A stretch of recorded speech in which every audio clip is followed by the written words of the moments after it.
So you were source energy before you came into this body.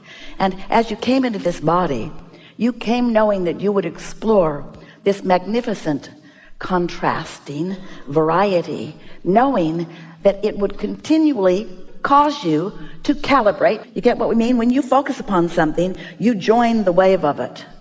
You ever been in a group and they're complaining about something and you're not there very long before, oh, I get this group. Yeah, I've got stuff in my past that matches this.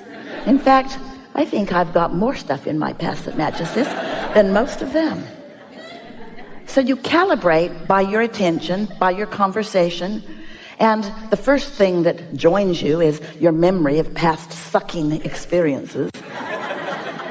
So you calibrate, but the thing that is so interesting is that the whole time you are calibrating to what you do not want, or calibrating to something that has been, or even something that is. You can't do that without an equivalent wave of the other end of that wave occurring. In other words, problem solution. The question is, and the answer is, would you like to answer the question first? The answer is, you cannot calibrate to the solution while you're calibrated to the problem. You just got to decide. So you got to back up from it and be more general and say things to yourself such as, well, this is a problem, but there is a solution. When life has caused you to launch a rocket and expand and you don't go, there is this natural feeling of an easiness within you. It's a feeling of something's off, even if you can't verbalize it in that way. And so what humans do, you've learned it from each other, when you feel like something is off, you feel a desperate need to explain why, to justify it, to defend it. Now, what's up with that? Well, no point in spending a lot of time there, but let's just say that it's rampant in your community. So this justification, this defense, and it might be worthwhile to spend a little bit of time thinking about why you might do that, but mostly it is this. It is that, hear this. You are born calibrators, which means you've translated that to mean you are born harmonizers, which means when there is a loud note in the room, you are sort of drawn to harmonize with it. So if people are complaining, no problem. I've got material. People are afraid. I've been there. I can stir that up in a moment's notice. Not enough money? Oh.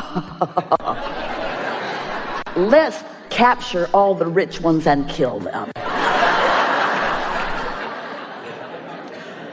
So that harmony is a natural instinct, isn't it? But you're misunderstanding the urge to calibrate, the urge to let life launch the rocket of desire, but then calibrate to the desire, not to the absence of the desire that started it.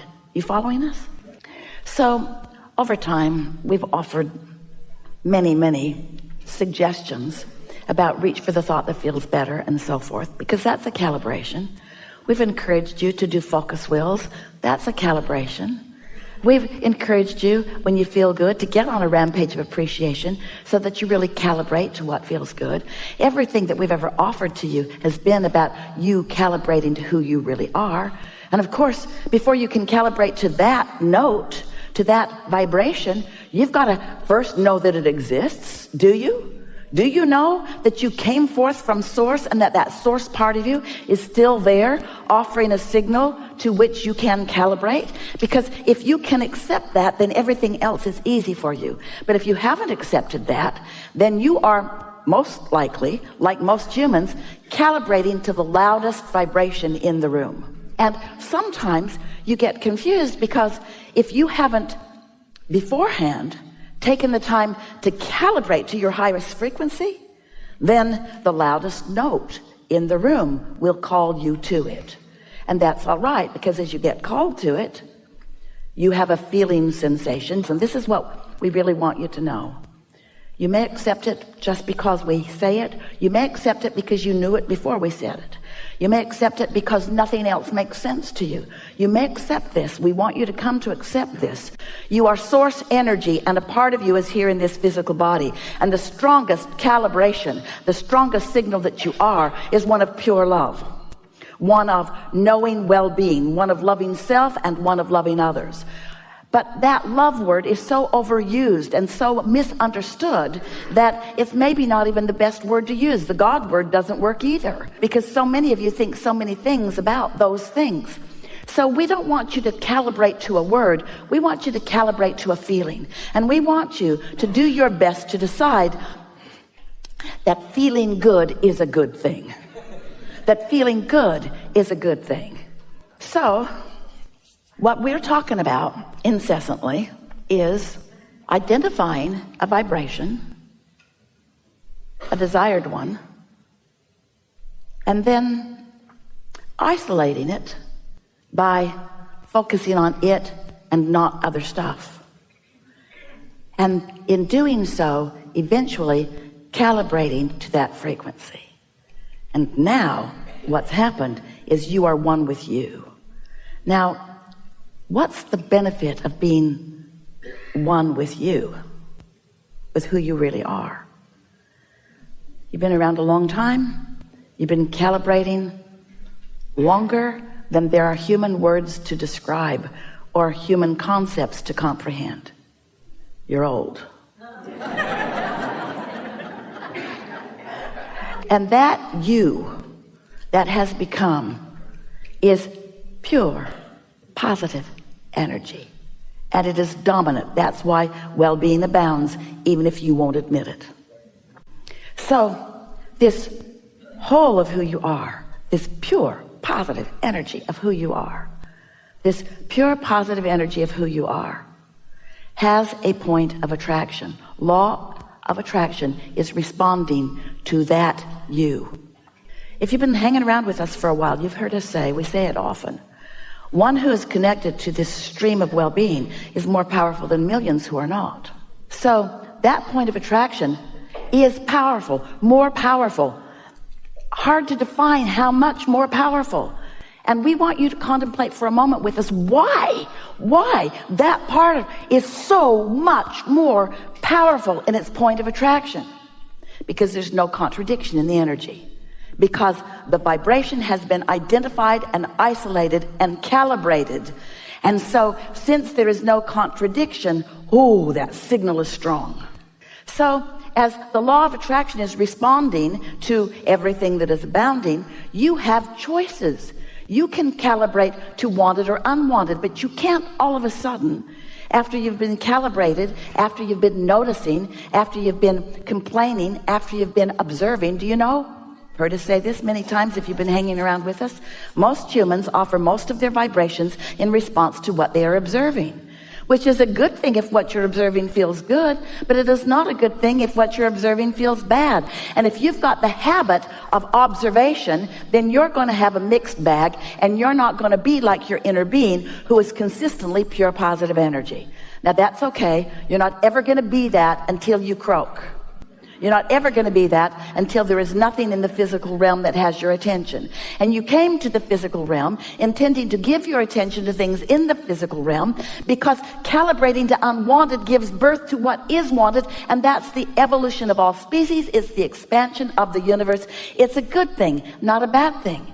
You just have to decide, once you've taken that step one by knowing what you don't want and asking for more, you just have to decide if you're willing to start looking toward what you're asking for, or if you're going to stay in the defense mode of explaining to someone, usually your mother, why you want it. That's what other humans do to you. You say, I would really like this, and they say, what makes you think you deserve that? Most of the world doesn't have that. Who do you think you are? And you're usually not with it enough to say, I'm source energy in a human body, and I get what I want.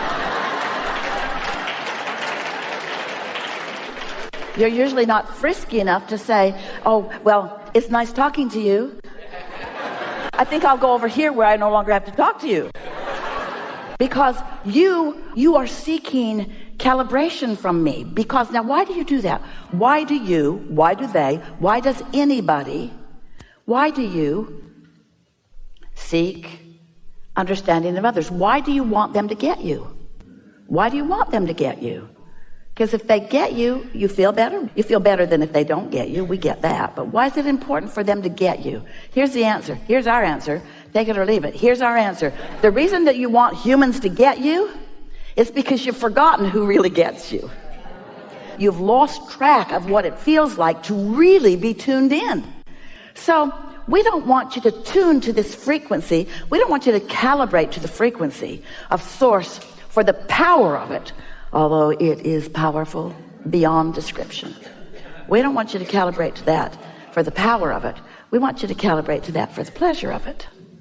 And stop looking for love in all the wrong places. Stop looking for it with somebody who's depressed, or somebody who's jealous, or somebody who's lost. If you're walking along a mountain, it's a nice, great view.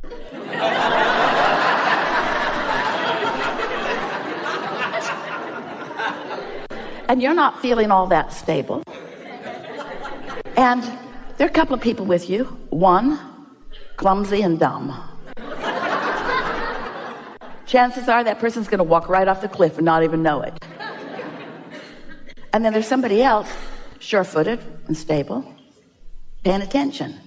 Which one would you be glad was walking close to you? And we're just saying, your inner being, your source, is not just walking close to you, is all over you. The existence of your source within you is only meaningful to you when you know about the existence of your source and you calibrate frequently to it.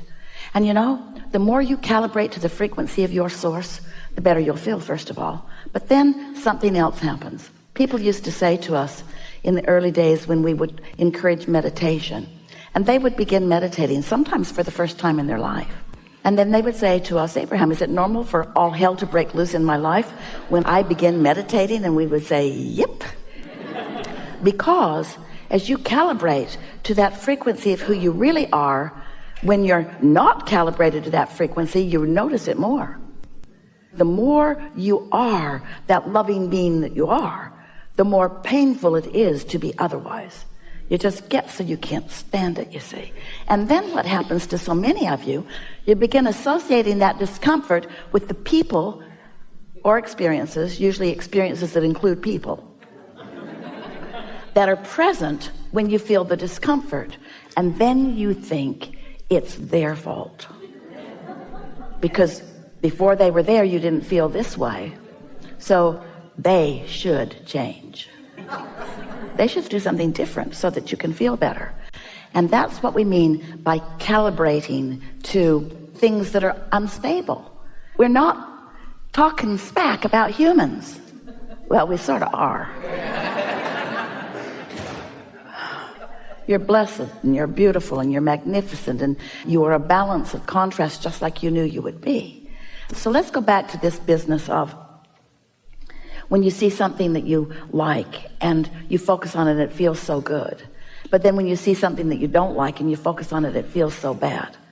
Let's talk about the disadvantage of looking for feeling good in that way. Because as you look for it there and find it, now you're holding that person responsible to hold you in their gaze. They got to be stable. So you're not giving them the opportunity to have their own expansion. You're not giving them the opportunity to calibrate. You're saying, get calibrated and focus on me because I only have the ability to get my juices from you. And it's not long before you resent them for a number of reasons. First of all, they don't have the ability to only focus on you. And then you feel like something that has been tethered that isn't. And next of all, they can never provide the satisfaction that you will feel when you hook